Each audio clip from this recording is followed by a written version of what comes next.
nasa chapter 5 na po, ikalimang kabanata na ng ating pinag-aaralang aklat na may pamagat na A Praying Life.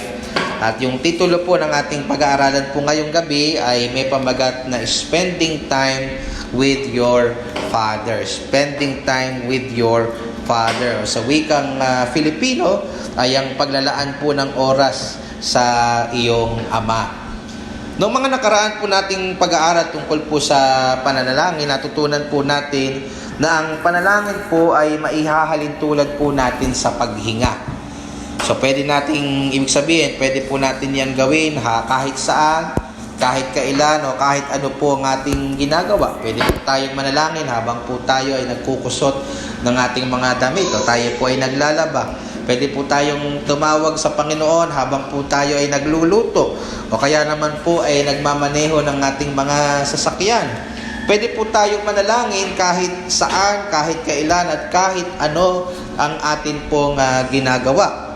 Bagamat totoo po ito, sa liwanag po ng banal na kasulatan, meron din pong dalang panganib sa ating mga buhay, pananampalataya, kung dito lang po iikot ang ating buhay panalangin. Kung ang ating buhay panalangin ay umiikot lamang po sa mga nakaw na sandali o habang may ginagawa tayong ibang mga bagay at hindi po tayo maglalaan ng isang specific na oras upang tayo po ay manalangin, meron po ito mga kapatid na masamang epekto sa atin pong espiritual na buhay.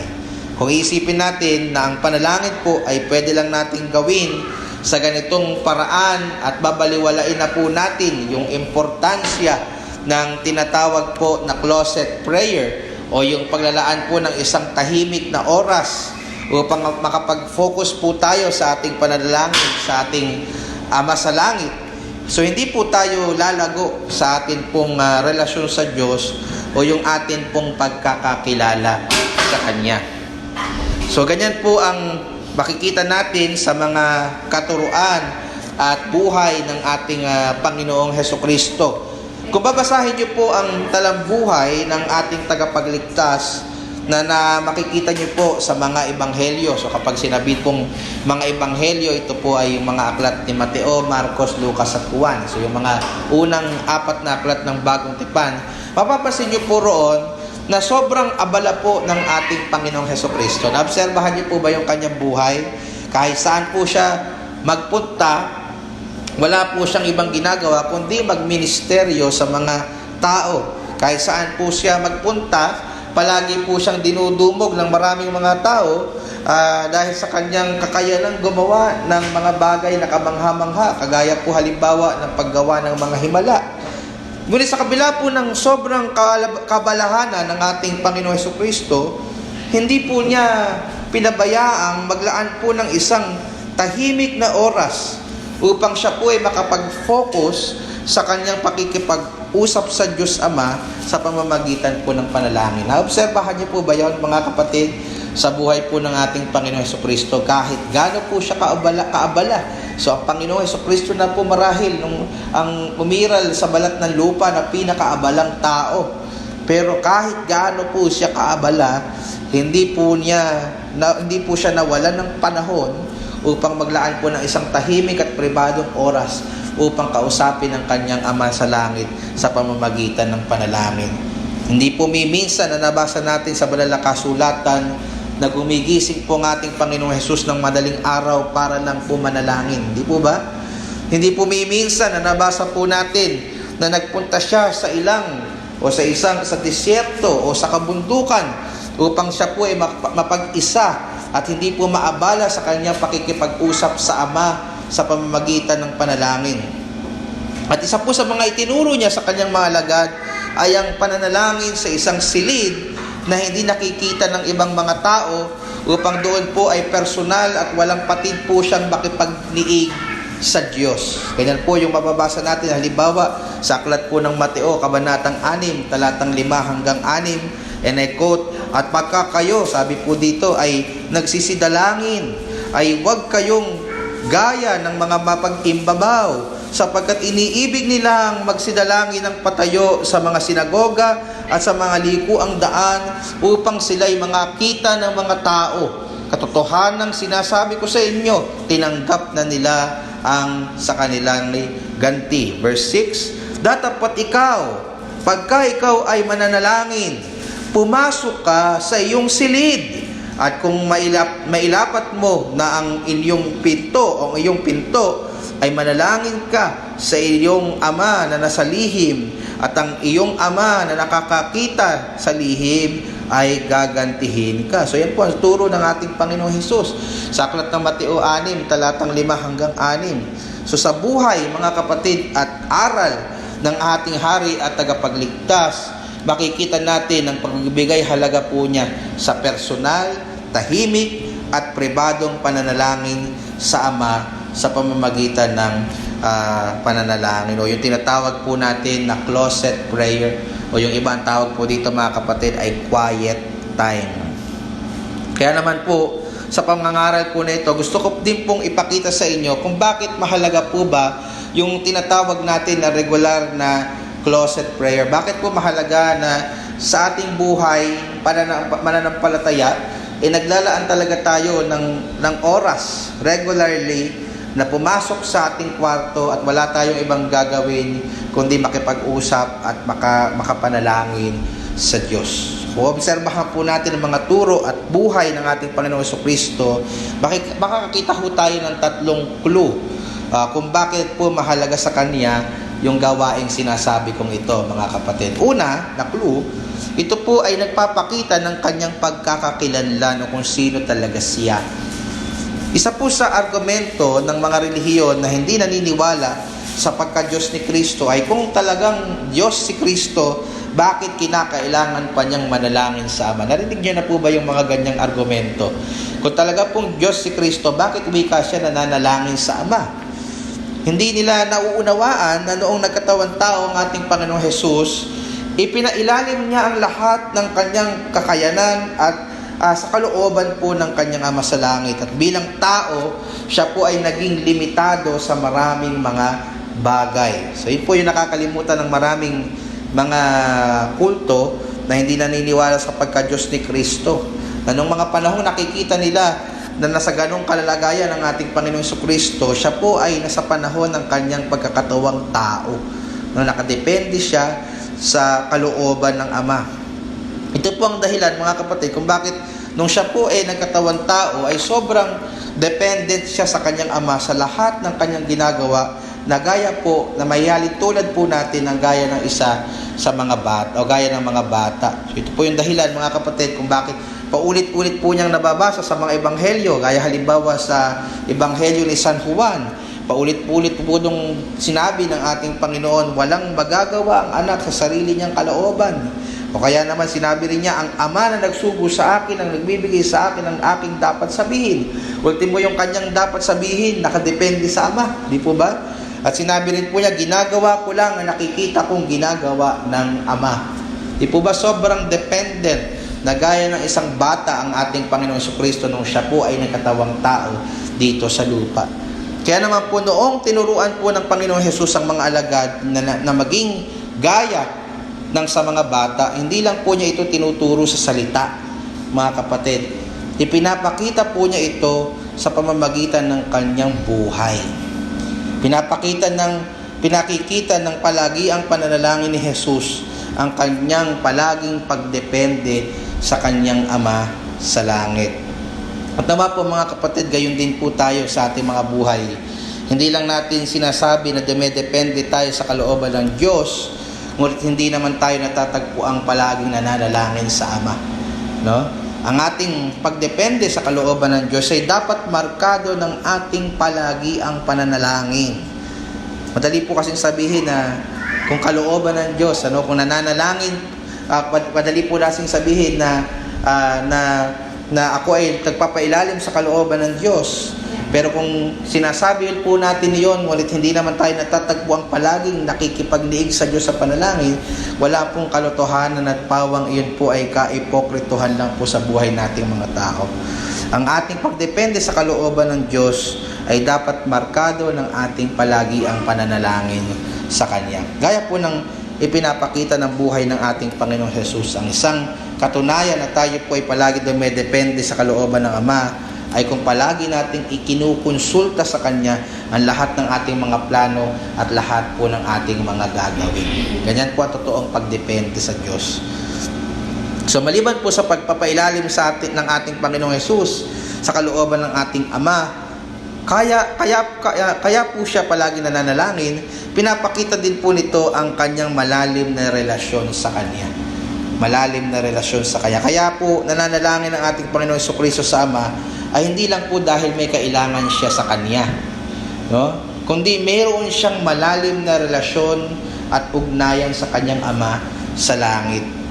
Ang kanilang relasyon sa isa't isa ay hindi lamang po gaya ng isang peking magkaibigan na naaalala lang po nila ang isa't isa kapag may kailangan sila sa isa't isa.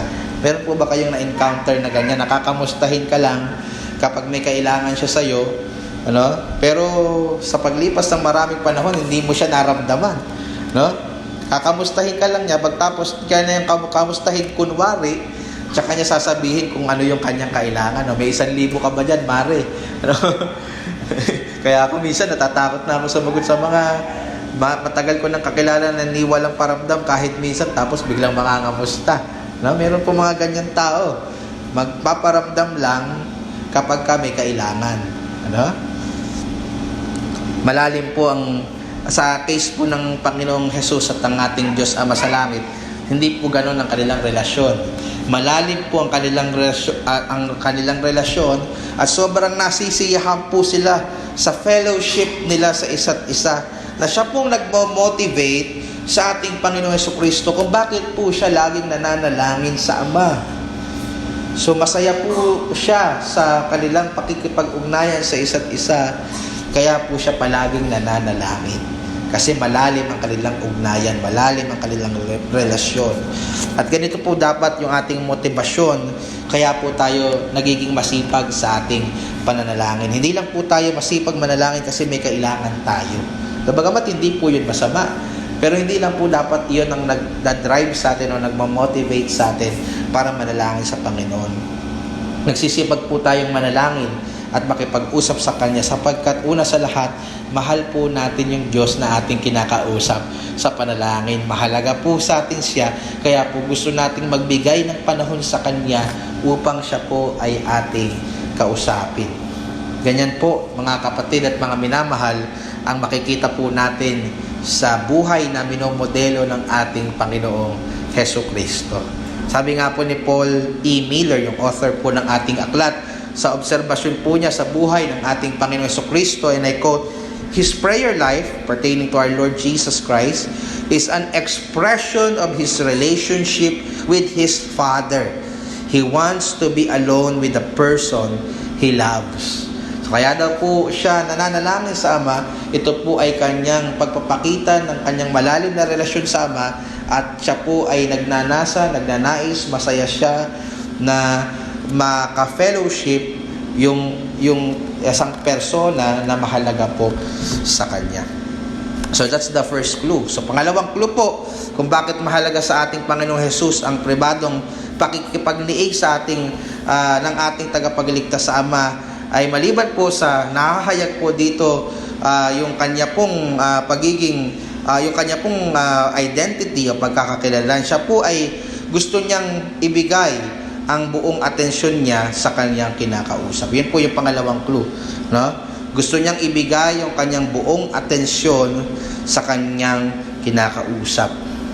Kaya po siya nagpupunta sa ilang, pumupunta sa bundok, gumigising ng maaga. Ayaw niyang maabala yung kanya pong personal na pakikipag-ugnayan sa Diyos.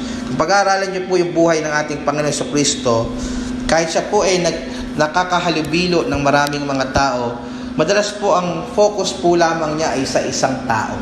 Obserbahan niyo po ba yung sa buhay ni Jesus? Kapag po may kinausap siyang isang tao, doon lang po nakatuon yung kanyang buong atensyon. Hindi po gaya natin minsan sa church na kahit kinakausap natin yung isang kapatid na sa iba po yung ating atensyon. Kapag po may kinamayan tayo na isang kapatid, yung ating mata ay nakatingin sa iba. So parang hindi naman talaga natin intensyon na maiparamdam natin yung ating pagiging masayang makasama siya, kundi kailangan lang po talaga natin yung gawin.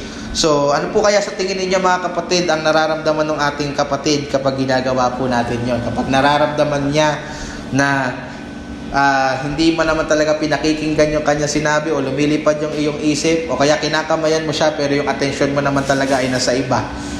Hindi po ba parang nalulungkot siya at nadidismaya siya sapagkat pinararamdam mo sa kanya na hindi siya ganoon kahalaga? Ano po? Ang Panginoon Hesus po ay hindi gayon, mga kapatid. Kapag po siya ay may kinausap na tao, ipinapakita po niya ang kanyang lubos na pagpapahalaga at pagmamalasakit sa tao pong iyon sa pamamagitan po ng pagbibigay niya ng kanyang buong atensyon sa kanya. Ano po? Maalala niyo po na pinag-aralan po natin sa ating serye sa Aklat ng Juan every Sunday na yung ating Panginoong Hesukristo po doon po sa lugar na tinatawag na Pool of Bethesda, kung saan marami po doon ang mga nakaratay, marami po doon mga may sakit, no, na nakatambay sa lugar po na iyon sapagkat na naniniwala po sila sa isang pamahiin na kapag daw po yung Pool of Bethesda ay kinaukaw ng anghel na bumaba sa langit, ang una daw pong makalulusong sa sabing pool na iyon ay gagaling sa kanilang karamdaman. No, kaya po maraming tao mapaghimala ayon po sa paniniwala nila ang nasabing pool po na iyon. Pero mababasa niyo po sa John chapter 5 na kahit po napakaraming sakit doon sa lugar na tinatawag na Pool of Bethesda, nag-focus lang po ang ating Panginoong Hesukristo sa isang tao at kanya po itong kinausap. Yung tao pong iyon ay isang lalaki na paralisado sa loob po ng 38 taon or 38 years. Diba? Ang daing may sakit. Pero nung na-focus ang Panginoon sa taong iyon, yun lang yung siniro in niya yung kanyang attention doon po sa taong may sakit na iyon. Sabi nga ni Paul Miller again, kung paano po niya tratuhin yung mga taong kinakausap niya sa kanyang observation sa buhay ng ating Panginoong Hesukristo, and I quote, "When Jesus is with someone, the person is the only person in the room. Jesus slows down and concentrates on one person at a time." Ganon yung pagpapakita ng pagpapahalaga at pagmamahal ng ating Panginoong Hesus. Sa tuwing siya po ay may kinakausap na tao, ibinibigay po niya yung kanyang buong atensyon doon po sa taong iyon. So dito po mga kapatid, makikita natin kung paano magpahalaga at magbigay po ng buong atensyon ng ating Panginoong Hesus sa mga taong minamahal po niya. At gayon din po sa ang ginagawa ng ating Panginoong Hesus sa kanyang Ama sa langit, na labis po niyang iniibig at sa tuwing siya po ay nananalangin sa kanya, gusto po niyang ibigay ang kanyang buong atensyon sa Ama. Kaya po siya mga kapatid nagbibigay ng pribado, tahimik at walang pwedeng makaabalang oras sa Ama sa pananalangin sapagkat gusto po niyang makapag-focus sa pakikipag-usap po niya sa kanya. Ayaw po niya na maramdaman ang kanyang Ama sa langit na hindi siya mahalaga sa kanya dahil lumilipad po ang kanyang isip o abala siya sa maraming mga bagay. Gusto po niyang ibigay sa kanyang pinakamamahal na Ama ang kanya pong buong atensyon sa pakikipag-usap po sa kanya sa panalangin. At ganyan din po dapat ang gawin natin mga kapatid sa ating closet prayer o pribadong pananalangin sa Ama. Dapat tayong maglaan ng isang oras kung saan wala tayong ibang focus, wala po tayong ibang ginagawa, kundi ang ating pong pakikipag-usap sa ating Ama sa panalangin. At isa din po sa itong paraan, o isa din po natin itong paraan, mga kapatid, yung ating paglalaan ng isang pribadong oras para sa Ama sa panalangin, para maparamdam po natin sa Kanya na mahal natin siya at gusto po nating maglaan ng panahon sa pakikipag-usap po sa Kanya lamang at wala na pong iba. So yan po mga kapatid, yung pangalawang clue.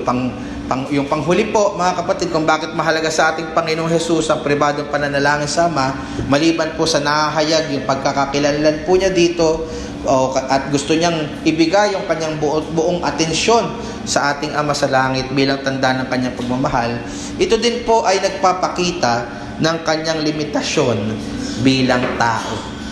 Yung kanya pong spend ng time alone with God ay nagpapakita ng kanyang limitasyon bilang tao. So bagamat naniniwala po tayo sa pagka-Diyos ni Kristo, kung saan wala po siyang limitasyon, naniniwala din po tayo mga kapatid na siya po sa kanyang kalikasan bilang tao ay meron po siyang mga limitasyon. So wag po kayong malilito doon mga kapatid. Dalawa po kasi ang kalikasan or natures ng ating Panginoong Hesukristo. Siya po ay Diyos. Tinuturo ng Bible po yan. Pero tinuturo din ng Bible na siya ay tao at the same time. Tunay na Diyos at tunay na tao. Bilang Diyos, mga kapatid, wala po siyang limitasyon. Walang hanggan po yung kanyang kapangyarihan. Walang hanggan ang kanyang karunungan. Walang hanggan ang kanyang presensya. Nasa lahat po siya ng dako. Walang hanggan ang kanyang buhay. Pero bilang tao, mga kapatid, marami po siyang limitasyon. Gaya po natin, nagugutom po siya, napapagod po siya, nasusugatan po siya, namamatay pa nga po siya, di ba? Namatay siya sa krus. So yung pinag-uusapan po natin dito tungkol sa kanyang mga limitasyon ay ang kanyang kalikasan bilang tao. Huwag po kayong malilito, mga kapatid. So isa po sa dahilan kung bakit kailangan niyang lumayo at pumunta sa isang tahimik na lugar para manalangin ay sapagkat bilang tao, no, nahihirapan po siyang mag-multitasking gaya po natin. No? Nahihirapan po siyang mag-focus sa panalangin sa Ama habang maraming tao at maraming ministeryo ang umaabala at nag-aabang po sa Kanya. Kapag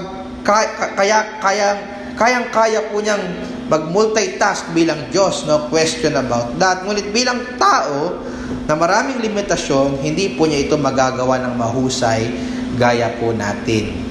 Kaya po kailangan niyang pumunta sa isang kwarto, mga kapatid, isang bundok o isang ilang para po makapag-focus sa kanyang pananalangin.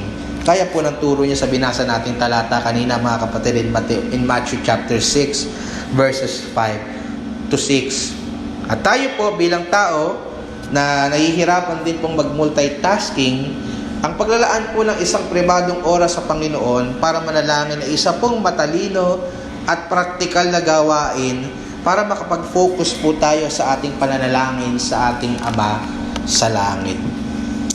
Mga kapatid, sana po sa mga pinag-aralan po natin ito ngayon ay tungkol po particularly sa buhay panalangin natin, na nakita natin sa ating Panginoong Jesucristo.